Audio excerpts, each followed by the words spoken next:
Dès qu'on a un problème ou dès qu'on sent que l'agence ne marche pas à 100%, on va se dire qu'il nous manque des outils, des process ou qu'il faut encore complexifier ce qu'on a. Mais la réalité, c'est que less is more. Plus l'on ajoute d'éléments et plus on augmente le risque de bugs, de confusion et de ralentissement. Dans ce cas, on pourrait se demander comment savoir si ces processus sont complexes, comment simplifier ces processus ou comment savoir ce qui est utile ou pas. Je vous promets qu'à la fin de cette vidéo, je répondrai à toutes vos questions et que vous aurez assimilé la notion de less is more afin de repenser votre organisation, votre productivité et vos process à partir de cette philosophie. Dans la description, vous trouverez toutes les ressources que l'on va utiliser dans cette vidéo, notamment un résumé complet de cette dernière, ainsi que la roadmap que vous voyez actuellement à l'écran. Je m'appelle Waro Hugo, consultant en process, et mon objectif est d'accompagner tout type d'agence, qu'elles soient donc dans le marketing, le design ou l'immobilier, qu'importe, à structurer leur croissance et à avoir des objectifs ainsi que des process clairs dans leur entreprise. Donc déjà pour introduire la chose, comme j'ai dit, plus on ajoute d'éléments, plus on augmente le risque de bugs, de confusion et de ralentissement, et toutes les ressources sont en description. Comment savoir si ces processus sont complexes? Déjà, à chaque fois je le dis, toutes les vidéos, et c'est parce que c'est nécessaire, il faut mettre à plat toute son agence. Mettre à plat tous les process, toutes les tâches, toutes les actions que l'on a. Pour ça, j'en ai déjà fait une vidéo dédiée sur le sujet, donc comment structurer son agence. Si tout le temps vous dites non mais c'est bon, je le regarderai plus tard, regardez-la avant, ça vous coûte rien. Elle doit durer une dizaine de minutes. Et donc, voilà, donc comment savoir si son processus est complexe? En fait, un processus est complexe à partir du moment où il rencontre plusieurs problématiques, qu'il prend du temps et de l'argent, qu'il y a des tâches répétitives, ou qui comportent beaucoup d'étapes, beaucoup d'outils différents, ou bien que vos collaborateurs vous interpellent régulièrement pour dire « Hé copain, attends, mais en fait il y a un bug sur le process, je comprends pas, un truc comme ça. » Donc c'est hyper important de définir si un process est complexe ou pas, pour justement savoir si oui ou non il faut l'optimiser. Donc maintenant qu'on sait comment trouver si un processus est complexe, on va se demander comment simplifier les processus complexes. Donc déjà, se poser les bonnes questions. Ça, c'est toujours les questions primaires que je me pose, que je pose à mes clients, que, voilà, globalement, j'entoure ça dans tout ce que je fais. Quoi, pourquoi et comment. Vous devriez faire pareil. Quoi? En quoi consiste le processus que j'ai créé? Qu'est-ce qu'il fait ou il est censé faire? Ensuite, pourquoi? Quel est l'objectif SMART que nous essayons d'atteindre avec ce processus? Et donc, quelles sont les raisons qui nous ont poussé à le créer? Et enfin, comment? Quelles sont les étapes essentielles et nécessaires pour faire en sorte que ce processus fonctionne? Qu'est-ce que je peux enlever? Comment je peux simplifier chacune des étapes? Des fois on se dit ouais, qu'est-ce que je peux rajouter, qu'est-ce que je peux complexifier? Less is more. Moins il y a d'étapes, moins il y a d'outils, moins il y a de complexification, mieux c'est. Et tout système, qu'importe la taille, l'endroit, le moment, qu'importe, au bout d'un moment, tout va se simplifier. Regardez YouTube. Aujourd'hui vous regardez des vidéos comme ça, qui sont certes longues, mais qui du coup vont dans le concret, vont dans la valeur, n'ont aucun montage, alors que auparavant, si on regarde vraiment des vidéos, globalement, voilà, il y a peut-être de quelques années ou quelques mois, c'est des trucs hyper dynamiques, hyper montés. Aujourd'hui, on assiste en fait à une recherche d'authenticité, une recherche vraiment de simplification. Et je pense sincèrement, bon ça c'est un biais, un truc philosophique, hein, on va pas trop s'étendre là-dessus, et qu'au bout d'un moment en fait notre société, elle va repartir à la base en fait. Et c'est ce qu'on cherche à faire, avec tous les mouvements écologistes et tout, c'est de faire en sorte qu'on reparte à la base, et du coup tout système compliqué finit un jour par se simplifier. C'est comme ça. Et d'ailleurs je voulais juste vous montrer, ah oui d'ailleurs, bon, voilà. Donc là-dessus du coup j'ai créé une vidéo comment créer un process, donc ça peut paraître bête ou large mais vous en faites pas, c'est très concret. Et je voulais juste vous montrer ceci. Qu'est-ce que ceci? Alors ceci, c'est ce que vous montre qu'est-ce qu'un processus, ok? Je vais pas rentrer dans... C'est hyper important d'en parler, mais je vais pas trop rentrer dans les détails non plus, parce que je vais en faire une vidéo dédiée. Mais concrètement, on a des problématiques. Les problématiques découlent ensuite des objectifs SMART que l'on souhaite atteindre pour résoudre la problématique. Là, l'objectif, lui, est atteint grâce à un processus.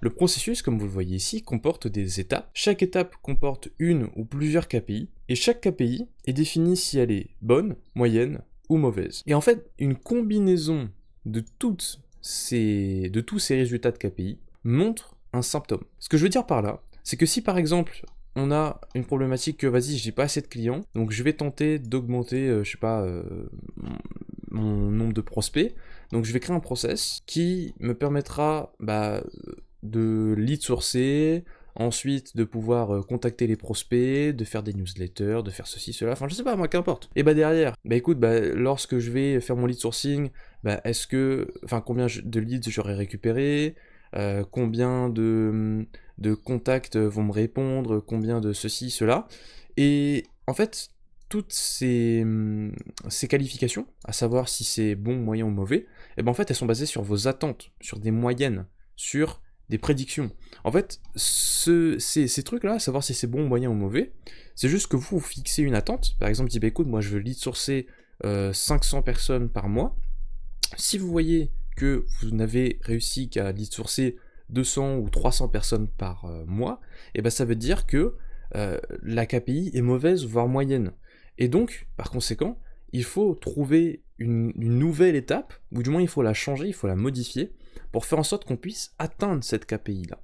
Et voilà, donc, je souhaitais vraiment venir là-dessus, faire un petit résumé, de quoi dire que ça se présente comme ça, process, étape, KPI, note, et en fonction justement des différentes notes que l'on peut attribuer au KPI, ça veut dire qu'on a différents symptômes, et que ces symptômes-là peuvent être résolus avec d'autres process, ou du moins des solutions concrètes pour les résoudre. C'est un médicament. D'autres questions à se poser. Approfondir le comment.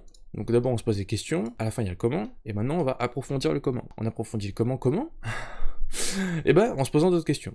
Donc combien de problématiques je rencontre avec ce processus? Les quantifier, on veut des chiffres, ok? Quelles sont leurs causes et leurs conséquences, comme je l'ai présenté dans la vidéo précédente. Maintenant, combien me coûte en temps et en argent ce processus chaque semaine et chaque mois? Ça, on l'a vu dans la vidéo sur comment structurer son agence dans le template. Comment optimiser et réduire ses coûts, etc., etc. Voilà, en tous les cas, voilà, vous aurez le résumé de la vidéo en bas. Et d'ailleurs, si vous, aujourd'hui, vous n'arrivez pas à résoudre ce problème-là, à décomplexifier vos processus, vous pouvez demander à un GPT dans la description. Lui vous permettra de designer vos process, de redesigner vos process, et de faire en sorte que derrière, vous puissiez avoir un outil, étape par étape, ou du moins un process qui sera recréé en fonction de l'objectif que vous souhaitez atteindre. Donc ça, c'est sur comment simplifier ces processus. J'espère que c'est clair. Si ce n'est pas clair, bah écoutez, mettez-le en commentaire. Voilà, comme ça au moins, bah, je vous éclairerai. Ensuite, comment savoir ce qui est utile? Il faut d'abord énumérer chaque étape du process, ok? Reprendre l'objectif, analyser le processus pour l'atteindre, et noter chaque étape qui le comporte. Apprendre les processus, les étapes, bref. Énumérer chaque étape du processus. Ensuite, mettre le tout dans un tableau. Le tableau, il est ici. Donc cette fois-ci, c'est une nouvelle partie du Google Sheet, et je vais le montrer maintenant. C'est en bas, là. Remise en question processus. Vous allez aller là, donc ça en fait pour donc une partie comme ça, donc je sais plus comment ça s'appelle, une feuille comme ça, c'est équivaut à un processus que vous souhaitez analyser. Donc d'abord, vous allez aller là, noter le nom du processus, par exemple, je sais pas, acquisition client. Étape 1, on va mettre le nom de l'étape. Que fait cette étape du processus? Quelle est sa KPI principale? Quels sont les KPI, pourquoi pas secondaires? Qu'est-ce qu'elle reçoit comme information? Qu'est-ce qu'elle donne en retour? Ok? Vous allez vraiment noter chaque étape. Vous allez vraiment tout noter, voilà, bon, j'en ai mis 20, vous pouvez en ajouter plus si vous le souhaitez. Et par la suite, vous serez en mesure de copier-coller toute la ligne que vous aurez remplie, voire même tout le tableau en fait. Hop. Ensuite, vous irez du coup sur ChatGPT, alright, avec justement ce fameux GPTs de design de process. Vous allez coller le tableau que vous venez de copier dans Google Sheet, et vous allez lui indiquer ce que vous souhaitez. C'est bon, écoute, voilà tout le processus, étape par étape, que l'on utilise pour acquérir des clients par exemple. On remarque qu'on a telle problématique, qu'elle est probablement due à telle cause, alors je voudrais que tu me simplifies ce processus, que tu m'apportes des suggestions d'amélioration, afin que je puisse réaliser le processus de A à Z, le reconstruire, le redesigner, et le simplifier pour que je puisse le remettre dans mon Notion, dans mon Whimsical, qu'importe, et de faire en sorte que mes collaborateurs puissent le comprendre davantage et arrêter de me demander des informations supplémentaires. Alright. Et maintenant que vous avez du coup un nouveau processus, un processus tout neuf, que vous venez de discuter avec ChatGPT, que même avec vos collaborateurs dans un workshop, enfin qu'importe, en tout cas vous aviez un processus, vous l'avez simplifié grâce à l'IA et à votre tête, et maintenant vous souhaitez l'appliquer et l'itérer.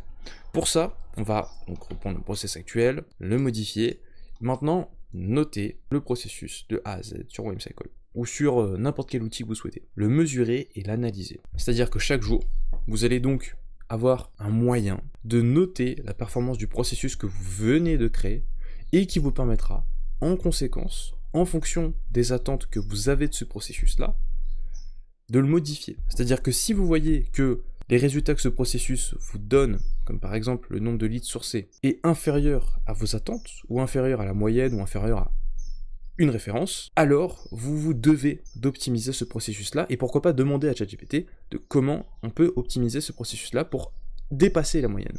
Si vous êtes au-dessus de la moyenne, c'est un bon signe, mais peut-être que vous avez dépassé ça trop facilement, donc vous pouvez peut-être refixer vos attentes, etc., etc. Et c'est à partir de là que vous notez, mesurez et analysez, puis modifiez le processus en fonction des résultats que vous obtenez. J'espère que c'est clair. Je suis vraiment désolé, j'essaie de faire de mon mieux. C'est un aspect qui est compliqué à mettre des mots dessus en fait. C'est vraiment ça, c'est pas quelque chose qui est simple à expliquer. Je tente vraiment, comme vous voyez, hein, je me démêle pour tenter de vous apporter un maximum de valeur. Mais évidemment, si vous aujourd'hui vous souhaitez avoir des résultats concrets et surtout rapidement dans votre entreprise pour pouvoir structurer votre croissance et pouvoir augmenter votre productivité, réduire les ressources allouées, obtenir et gérer plus de clients facilement, je vous invite sincèrement à prendre une discussion, une consultation offerte qui se retrouve dans la description dans mon Calendly.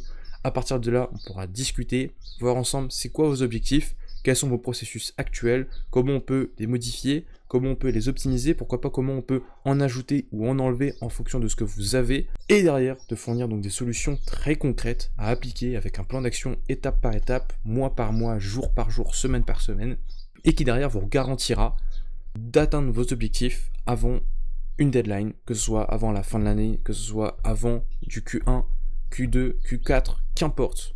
Et évidemment, comme je l'ai mentionné, toutes les ressources sont en description.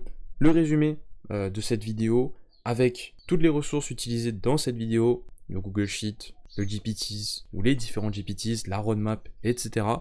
Je ne demande aucun email, aucun prénom, aucun numéro de téléphone. Vous pouvez y aller, il n'y a pas de souci. Moi aujourd'hui, je suis pas là pour vous dire oui, mais en fait, je garde mes trucs secrets parce que faut pas que je vous divulgue, venez, il faut pas vous spoil.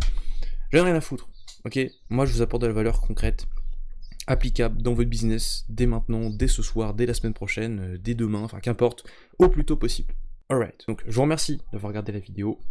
On se dit à très bientôt, c'était Hugo.